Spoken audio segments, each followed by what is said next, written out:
보이스피싱죄 엄벌탄원서, 반드시 알아야 할 핵심 가이드. 보이스피싱 범죄는 단순한 사기 행위를 넘어 사회 전반에 큰 충격을 주는 악질적 범죄입니다. 피해자는 금전적 손실뿐 아니라 극심한 정신적 고통을 겪게 되며 이로 인해 보이스피싱죄 엄벌탄원서의 중요성이 더욱 커지고 있습니다. 이번 글에서는 보이스피싱죄 엄벌탄원서의 개념, 작성 요령, 법적 효과까지 체계적으로 정리해보았습니다. 보이스피싱 범죄의 개념과 심각성. 보이스피싱은 전화, 문자, 인터넷 등 전기통신수단을 이용한 사기 범죄를 말합니다. 공공기관, 금융기관, 가족 등을 사칭하며 피해자를 속이고 재산을 편취하는 형태로 이루어집니다. 최근에는 조직적 전문적 형태로 진화하여 개인이 사전에 인지하거나 방어하기 어려운 상황이 많습니다. 이 범죄는 피해자의 생계 파탄, 심리적 트라우마, 사회적 불신을 유발하여 단순 재산 범죄를 넘어서는 반사회적 범죄로 평가받고 있습니다. 보이스피싱 범죄의 처벌 기준. 보이스피싱은 형법상 사기죄와 전기통신금융사기, 피해 방지 및 피해금 환급에 관한 특별법 위반으로 처벌됩니다. 기본적으로 징역 10년 이하 또는 벌금 2천만 원 이하이며 상습적 범행일 경우 형의 2분의 1까지 가중됩니다. 또한 이득액이 5억 원 이상인 경우에는 특정경제범죄, 가중처벌법이 적용되어 3년 이상의 징역, 50억 원 이상이면 무기 또는 5년 이상 징역형이 선고될 수 있습니다. 조직적으로 이루어진 경우에는 범죄단체 구성죄가 적용되어 사형, 무기징역, 장기징역형까지도 가능하다는 점에서 처벌 강도가 매우 높습니다. 조직 내 역할별 처벌 수위. 보이스피싱 범죄는 역할에 따라 처벌이 달라집니다. 총책은 조직을 운영하고 범행을 주도하기 때문에 징역 10년 이상, 심한 경우 무기징역까지 선고됩니다. 중간관리자는 콜센터 운영과 자금 흐름을 관리하며 징역 5년 이상 8년의 중형을 받습니다. 현금 수거책이나 인출책 같은 단순 가담자도 징역 3년 이상 실형이 선고되는 사례가 많습니다. 대포통장이나 대포폰을 제공한 조력자도 예외 없이 실형을 선고받고 있습니다. 보이스피싱 양형 강화 추세.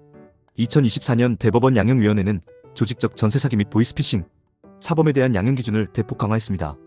이득액이 300억 원 이상이면 기본 양형 범위가 징역 8년에서 14년, 피해자 수 100명 이상이면 특별가중인자로 추가되었습니다. 검찰은 현재 보이스피싱 총책에 대해 무기징역 구형도 적극 추진하고 있으며 단순 가담자까지도 구속수사 원칙을 적용하고 있습니다. 보이스피싱 엄벌탄원서의 의미. 보이스피싱 엄벌탄원서는 피해자가 가해자에 대한 강력한 처벌을 호소하기 위해 수사기관이나 법원에 제출하는 공식 문서입니다.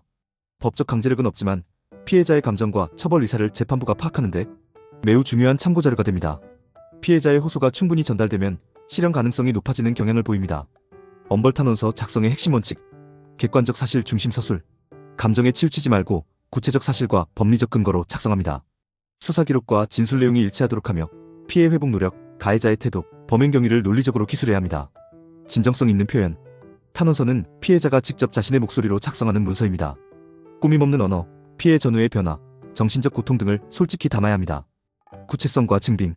육하원칙에 따라 날짜, 금액, 수법, 피해 경위 등을 세부적으로 기재하고 병원 진단서, 상담 기록, 이체 내역 등 증빙 자료를 첨부하면 신뢰도가 높아집니다. 엄벌탄원서 작성 방법. 기본 서식. 제목 보이스피싱죄 엄벌탄원서. 사건번호 기재. 죄명 사기 또는 전기통신금융사기. 피의자 피고인 이름 기재. 탄원인 이름, 주소, 연락처. 본문 구성 예시. 첫 문단에서 엄벌 요청의 취지를 간결히 밝힙니다.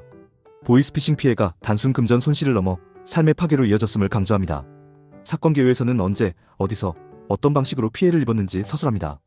피해 사실에서는 금전적 피해액, 정신적 충격, 생활상의 어려움을 구체적으로 작성합니다. 가해자의 태도와 반성부재, 피해 회복 노력 부족을 지적하고 재범 방지 필요성과 사회적 경각심 제고를 강조하며 마무리합니다. 보이스피싱 피해자의 정신적 고통. 피해자들은 자책감, 수치심, 불안감과 두려움에 시달립니다. 개인정보 유출로 인한 불안이 계속되고 우울감, 불면, 공황장애로 일상생활이 어려워지는 경우도 많습니다.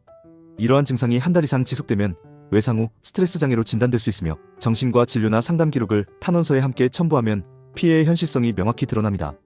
피해금 환급 절차. 보이스피싱 피해를 인식하면 즉시 금융회사, 지급정지 콜센터에 연락해 계좌 지급정지를 요청해야 합니다. 이후 경찰에 신고해 사건 사고 사실 확인원을 발급받고 금융회사에 피해구제 신청서를 접수합니다. 금융감독원 절차를 거쳐 이에 제기 없이 2개월이 지나면 채권 소멸 절차가 진행되고 이후 남아있는 피해금 범위 내에서 환급금 결정 및 지급이 이루어집니다. 2차 피해 방지. 보이스피싱 피해자를 대상으로 피해금 회복을 미끼로 한 2차 사기가 자주 발생합니다. 법률 자문비, 복구 수수료 명목으로 돈을 요구하는 허위 업체에 주의해야 합니다. 공식기관이나 법률 전문가의 도움을 받는 것이 안전합니다. 엄벌탄원서의 실제 효과. 엄벌탄원서는 직접적인 법적 구속력은 없지만 판결에 실질적인 영향을 미칩니다. 동일한 사건에서 탄원서를 제출한 피해자의 경우 재판부가 피해자의 고통과 의지를 더 명확히 인식하기 때문에 형량이 무거워질 가능성이 높습니다. 또한 형사 판결의 유죄 확정 시 민사소송에서 불법행위 입증의 강력한 증거로 활용될 수 있습니다. 마무리. 보이스피싱죄의 엄벌탄원서는 단순한 서류가 아니라 피해자의 절규와 사회정의의 외침입니다. 감정이 아닌 사실, 과장이 아닌 진정성, 장황함이 아닌 명료함으로 써야 합니다. 핵심 내용과 피해의 사실을 중심으로 정리하고 주요 키워드를 굵게 표시해 수사기관과 재판부가 피해의 본질을 한눈에 파악할 수 있게 구성하세요. 마지막으로 제출 전에는 반드시 전문가와 상담하여 내용의 적절성과 표현의 객관성을 확인하는 것을 권장드립니다. 이상 보이스피싱죄의 엄벌탄원서에 대해 살펴봤습니다. 당신의 생각을 댓글로 남겨주세요. 영상이 도움되셨다면 구독과 좋아요,